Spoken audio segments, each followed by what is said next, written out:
শুভ সকাল। সকালবেলা এখানে আমি একটু ধনিয়া ভেজানো পানি নিয়ে নিচ্ছি। আপনারা তো সবাই জেনেই থাকবেন হয়তো ধনিয়া ভেজানো পানির অনেক উপকার।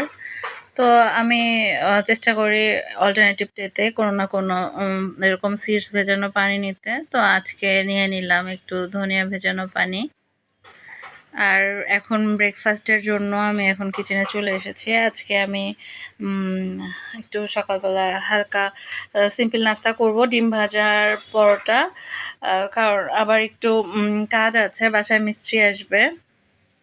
তো এই যে একটা কিচেন র্যাক লাগানোর আছে, তাই জন্য সকালবেলা ভাবলাম যে তাড়াতাড়ি কাজগুলো শেষ করা যায়, কি কাজ করি সেই হিসাবে আর কি আগানো।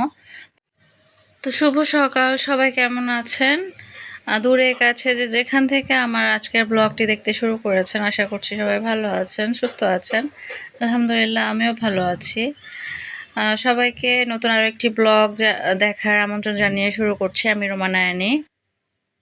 তো এই তো এখানে আমি পরোটাটা ভেজে নিচ্ছি। আর ডিম ভাজা তো আগে হয়ে গেছে, আমি ভাবলাম যে ডিম ভাজা করে ওই কড়াইতেই আমি পরোটাটা ভেজে নেব। তো পাশেই পরোটা ভাজছিলাম, ডিম ভাজার কড়াইতেই আমি পরোটাগুলো একে একে ভেজে নিচ্ছি।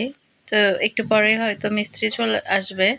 তো আমি এজন্য আমার কাজটা আর কি দুপুরের রান্নার কাজ আর সকালের কাজটা একটু আজকে সিম্পল রেখেছি।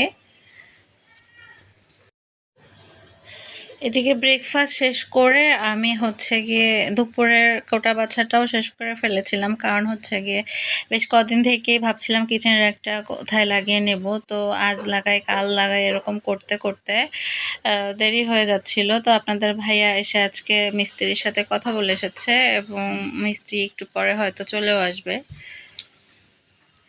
তো ব্রেকফাস্ট শেষ করে তো আমি দুপুরের খাবারের জন্য বেশ কিছুটা পেঁয়াজ কেটে নিয়েছি এখানে, আর হচ্ছে একটু ঝিঙা আলু আর কেটে নিয়েছি, আর সাথে কেটে নিয়েছি লইটা শুটকি। লইটা শুটকি দিয়ে আজকে ঝিঙা আলু রান্না করব। একদমই বললাম না, আজকে একটু কাজের চাপটা কমানোর জন্য সিম্পল রান্না করেছি। আর এখানে কড়াইতে আমি তেলও বসিয়ে দিয়েছি। প্রথমে আমি হচ্ছে গিয়ে শুটকিটা ভেজে নেব। আর বাইরের আকাশটা আজকে বেশ রৌদ্রোজ্জ্বল।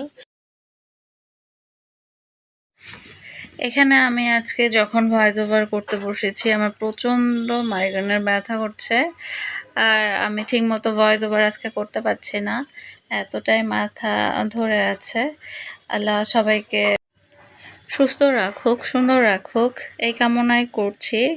আমার তো এই মাইগ্রেনের ব্যথা হলে আমি আসলে দিন দুনিয়া অন্ধকার দেখি। তো তারপরে ভিডিওটা রেডি করা ছিল, এই জন্য ভাবলাম যে ভয়েস ওভারটা একটু কষ্ট করে দিয়েই আপলোড করে দেই। এমনিতেই তো যে অবস্থা, ইউটিউবের নতুন হচ্ছে পলিসি সম্পর্কে আপনারা সবাই জেনে থাকবেন, আমিও জেনেছি। আপনারা যারা অনেক আগে থেকেই কাজ করছেন মাশাআল্লাহ, তাদের জন্য শুভকামনা জানাই যে আর কিছুদিন হয়তো পরেই আপনারা এই বছরের টার্গেটটা ফিল আপ করে ফেলতে পারবেন। কিন্তু আমার আসলে এরকমটা কোনো সম্ভাবনা নেই, হবে না হয়তো। কারণ হচ্ছে আমি ওই 4000-এর জায়গায় 8000 ঘন্টা ওয়াচ টাইমেই পড়ে যাব।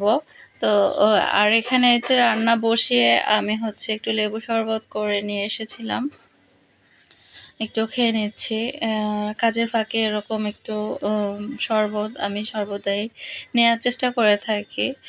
তো আর যা বলছিলাম, আসলে আপনাদের কেমন কি ওয়াচ টাইম হয় আমি জানি না। আমার তো 200-250 যেটা সর্বোচ্চ ভিউ, সেটাতেও ওই 1-2 ঘন্টায় যোগ হয়। আর হচ্ছে যেগুলো 50-100 ভিউ, সেটাতেও ওই 1 ঘন্টার মতোই ভিউ হয়, ওয়াচ টাইম যোগ হয় আর কি।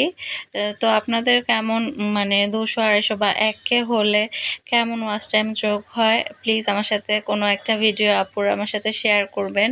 আমি আসলে বুঝতে পারতেছি না যে আসলে কিভাবে কত ভিউজের উপর আসলে ওয়াচ টাইম বাড়ে কিনা বা কমে। আমার ক্ষেত্রে ভিউ ডিউরেশন একদমই কম দেখায়, 2 বা 2.5 মিনিট করেই সবাই দেখছে, এরকম একটা আমার ইউটিউব স্টুডিও থেকে দেখায় যে 2-2.5 ঘন্টা 2-2.5 মিনিট হচ্ছে ভিউ ডিউরেশন। যে যতটুকু করেই দেখছে আমি জানি না, আমার কাছে ভিউ ডিউরেশনটা 2 থেকে 2.5 মিনিটই সর্বোচ্চ আসে। আর এই তো এখানে রান্না কমপ্লিট করে তারপরে তো মিস্ত্রি ভাই চলে এসেছে। এই যে কয়েকটা র‍্যাক আমি নিয়ে রেখেছিলাম ওয়ালে হ্যাঙ্গিং করবো জন্য, আপনাদেরকে দেখিয়েছি এর আগে ভিডিওগুলোতে, সেগুলোই একে একে উনি লাগিয়ে দিচ্ছিল। তো ডাইনিং রুমে ওই 2টা র‍্যাক লাগিয়ে দিয়েছে, আর কিচেনে এই যে সেই থালা বাসনের র‍্যাকটা আমি এখানে সিঙ্কের উপরে লাগিয়ে নিচ্ছিলাম। অনেকদিন থেকে ভাবছি যে আসলে কোথায় লাগাবো, কোথায় রাখবো। তো ফাইনালি এরকম একটা ভাবলাম যে এখানে কেননা লাগিয়ে নেই, দেখতেও ভালো লাগবে আর রান্নার পরে বাটিগুলো রাখতেও সুবিধা হবে পানি ঝরতে। তো অনেক দিনের ইচ্ছা, বললামই তো কাজের চাপে বা সময়ের অভাবে লাগানো হয়ে ওঠে না। তো আজকে ফাইনালি এটা লাগানো কমপ্লিট হয়েছে। আমার মনে হচ্ছে যে মাথার উপর থেকে কত বড় একটা বোঝা নেমে গেল। এই কাজটা অনেক দিন থেকে জমা হয়েছিল। তো ফাইনালি এই তো এখানে লাগিয়ে নিয়েছি। থালা বাসন গুছিয়ে অবশ্যই আপনাদের সাথে শেয়ার করব ইনশাল্লাহ। তো আমার তো প্রচণ্ড মাইগ্রেনের ব্যথা, পুরা কি বলবো। যারা আমাকে শুনছেন প্লিজ আমার জন্য একটু দোয়া করবেন আল্লাহর কাছে। তো আর হচ্ছে যারা ভিডিওটা এই পর্যন্ত দেখছেন একটা লাইক দিয়ে ভিডিওটা কন্টিনিউ করবেন। আর এরকম ডেইলি নিত্য নতুন ব্লগ যদি আপনারা দেখতে পছন্দ করে থাকেন তো চাইলে আমার চ্যানেলটি সাবস্ক্রাইব করে আমার চ্যানেলের পাশে থেকে যেতে পারেন। আর এই তো ভাইয়ার জন্য একটু আমি চা বসিয়ে দিয়েছি এখানে। তো উনি বেশ কিছুক্ষণ লাগে এই কাজগুলো করেছে, তো ভাবলাম একটু ওনার জন্য চা করে দেই। এখানে একটু দুধ চা বসিয়ে দিয়েছি। তো ওনাকে মানে চা খেয়ে উনি চলে যাবে। তো এই তো চাও আমার হয়ে গেছে, বেড়ে নিয়েছি। আপনাদের ভাইয়া আর তো খাবে না, তো আমি এখন একজনকে কীভাবে চা দিই তারপরেও আর কি করে নিয়ে গেলাম। প্রায় বিকালবেলা এখন। তো আমি ভাবলাম যে একটু আম কেটে নেই। সেদিন যে বড় বড় আমগুলো নিয়ে এসেছিল আপনাদের সাথে শেয়ার করেছি।